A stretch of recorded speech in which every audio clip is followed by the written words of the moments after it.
Esteja convosco. Ele está no meio. Proclamação do Evangelho de Jesus Cristo segundo Mateus. Glória a vós, Senhor. Naquele tempo, Jesus contou esta parábola a seus discípulos. Um homem ia viajar para o estrangeiro. Chamou seus empregados e lhes entregou seus bens. A um deu 5 talentos, a outro deu 2 e ao terceiro 1. A cada qual de acordo com a sua capacidade. Em seguida viajou. O empregado que havia recebido 5 talentos saiu logo, trabalhou com eles e lucrou outros 5. Do mesmo modo que havia recebido 2, lucrou outros 2. Mas aquele que havia recebido 1 só, saiu, cavou um buraco na terra e escondeu o dinheiro do seu patrão. Depois de muito tempo, o patrão voltou e foi acertar as contas com os empregados. O empregado que havia recebido 5 talentos entregou-lhe mais 5, dizendo: Senhor, tu me entregaste 5 talentos, aqui estão mais 5 que lucrei. O patrão lhe disse: Muito bem, servo bom e fiel. Como foste fiel na administração de tão pouco, eu te confiarei muito mais. Vem participar da minha alegria. Chegou também o que havia recebido 2 talentos e disse: Senhor, tu me entregaste 2 talentos, aqui estão mais 2 que lucrei. O patrão lhe disse: Muito bem, servo bom e fiel. Como foste fiel na administração de tão pouco, eu te confiarei muito mais. Vem participar da minha alegria. Por fim, chegou aquele que havia recebido 1 talento e disse: Senhor, sei que és um homem severo, pois colhes onde não plantaste e ceifas onde não semeaste. Por isso fiquei com medo e escondi o teu talento no chão. Aqui tens o que te pertence. O patrão lhe respondeu: Servo mau e preguiçoso, tu sabias que eu colho onde não plantei e que ceifo onde não semeei? Então devias ter depositado o meu dinheiro no banco, para que ao voltar eu recebesse com juros o que me pertence. Em seguida o patrão ordenou: Tirai dele o talento e dai-o àquele que tem 10, porque a todo aquele que tem será dado mais e terá em abundância. Mas aquele que não tem, até o que tem lhe será tirado. Quanto a este servo inútil, jogai-o lá fora na escuridão. Ali haverá choro e ranger de dentes. Palavra da salvação. Glória ao Senhor. Que as palavras do Santo Evangelho perdoem nossos pecados. Amém. Vamos desligar os celulares, nada de sair da igreja para atender celular. A palavra de Deus é mais urgente do que a palavra de qualquer pessoa. Vamos abrir o nosso coração para entender a palavra de Deus. Havia um rei chamado Dionísio que morava na cidade de Siracusa. Siracusa era uma das cidades mais ricas da Sicília, na Itália. Ele morava num palácio muito luxuoso, onde havia milhares de peças caríssimas e era servido por um verdadeiro exército de servos. Naturalmente, havia na cidade muita gente que invejava a sorte do rei. Um desses era Damócles, um dos melhores amigos do rei. Damócles sempre dizia ao rei: você deve ser o homem mais importante do mundo, o homem mais feliz do mundo inteiro. E um dia o Dionísio, cansado de ouvir essa conversa, disse então: talvez você queira trocar de lugar comigo. E ele respondeu: não, eu não sonharia com isso. Mas se eu pudesse, se eu possuísse todas as suas riquezas e todos os teus prazeres só por um dia, eu provavelmente seria o homem mais feliz desse mundo. Muito bem, disse o rei, vamos trocar de lugar somente por um dia. E assim, no dia seguinte, Damócles foi conduzido ao palácio e todos os servos foram instruídos para que o tratassem como rei. Eles o vestiram com vestes reais, colocaram na sua cabeça a coroa de ouro e o fizeram sentar-se na mesa do banquete. E comidas maravilhosas lhe foram servidas.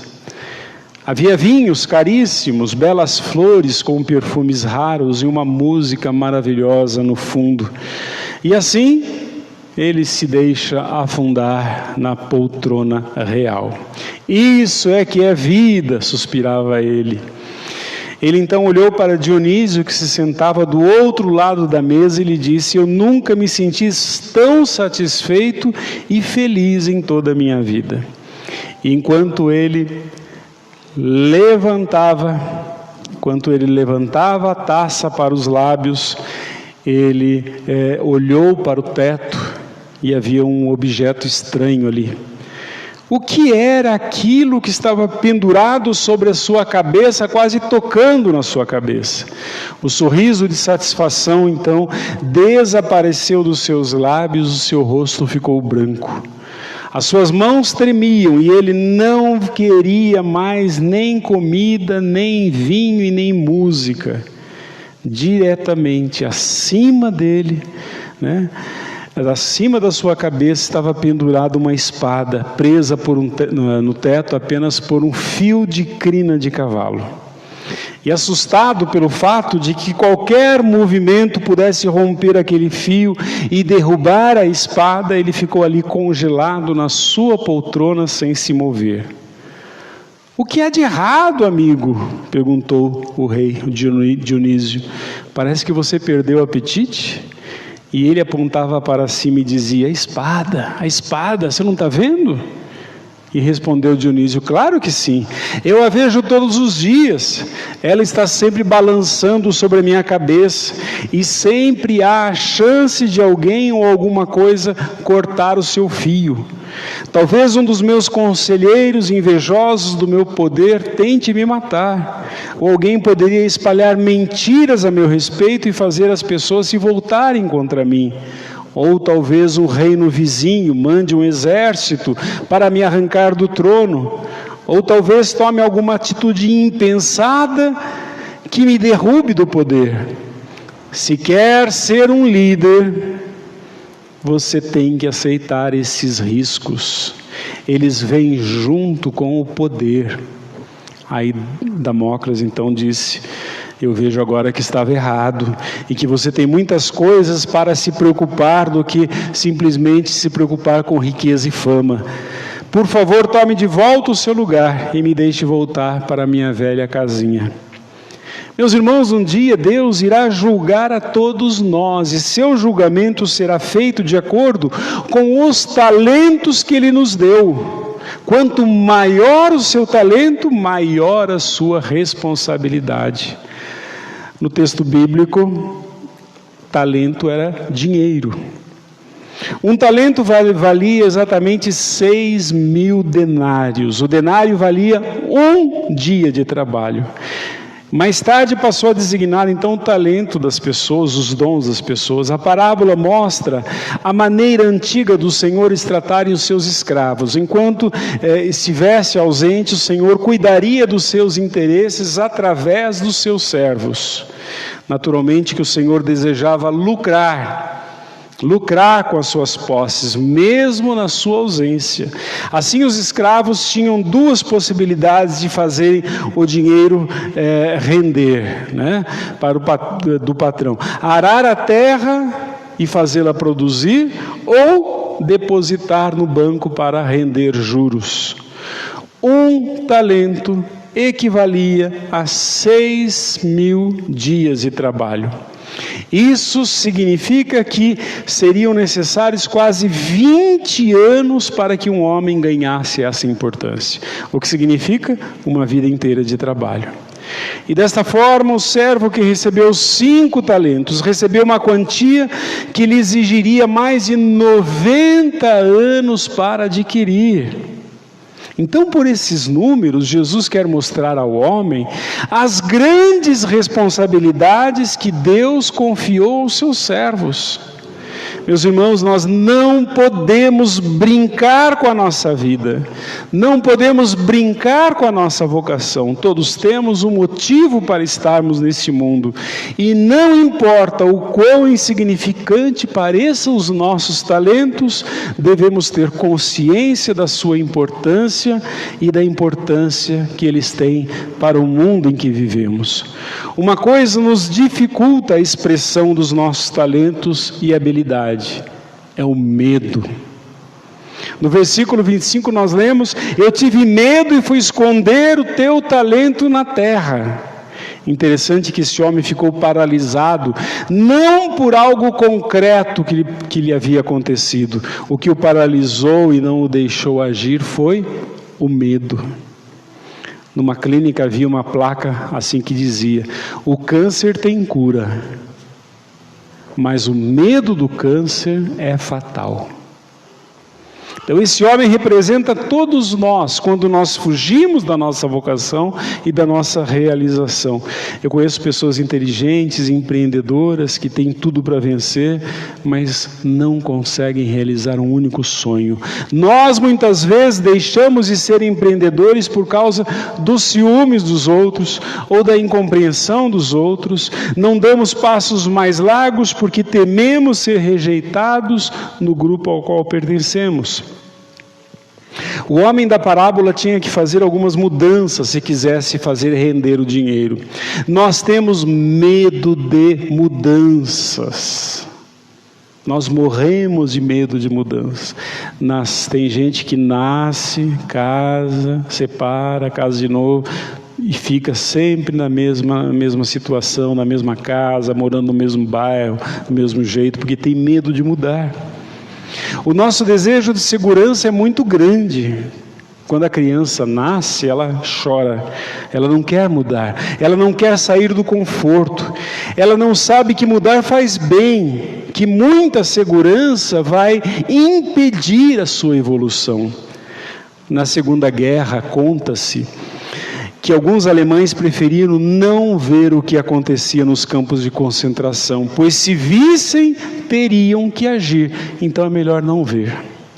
E assim nós fazemos. É melhor não ver, assim nós não precisamos nos comprometer. E cada vez que nós não nos comprometemos, contribuímos para fazer morrer. O nosso silêncio, portanto, pode matar. Gostamos de sonhar com um mundo melhor, mas não gostamos de saber que para que o mundo seja melhor, eu preciso melhorar. A melhora tem que começar de mim para o mundo ficar melhor. Eu acho engraçado as pessoas reclamando que o mundo está uma catástrofe, que isso, que aquilo, mas e a melhora que tem que começar de você mesmo. Preferimos não saber, não conhecer, não arriscar. E as coisas continuam do mesmo jeito. Se aquele homem que recebeu um talento quisesse ser elogiado, ele precisava enfrentar o seu medo. Jesus disse que devemos amar os nossos inimigos. Ora, o maior inimigo, meus irmãos, está dentro de nós e não fora de nós. Precisamos reconhecer que ele está ali e assim, reconhecendo que ele está ali, nós podemos arrancá-lo. Essa parábola quer nos interrogar sobre a nossa tarefa. E ninguém pode fazer isso no nosso lugar. A parábola quer não somente fazer a pergunta: quem sou eu? Ela quer fazer uma outra pergunta: o que eu posso fazer por você? Essas são as duas perguntas essenciais da vida. O medo é terrível porque não nos deixa nem ao menos tentar.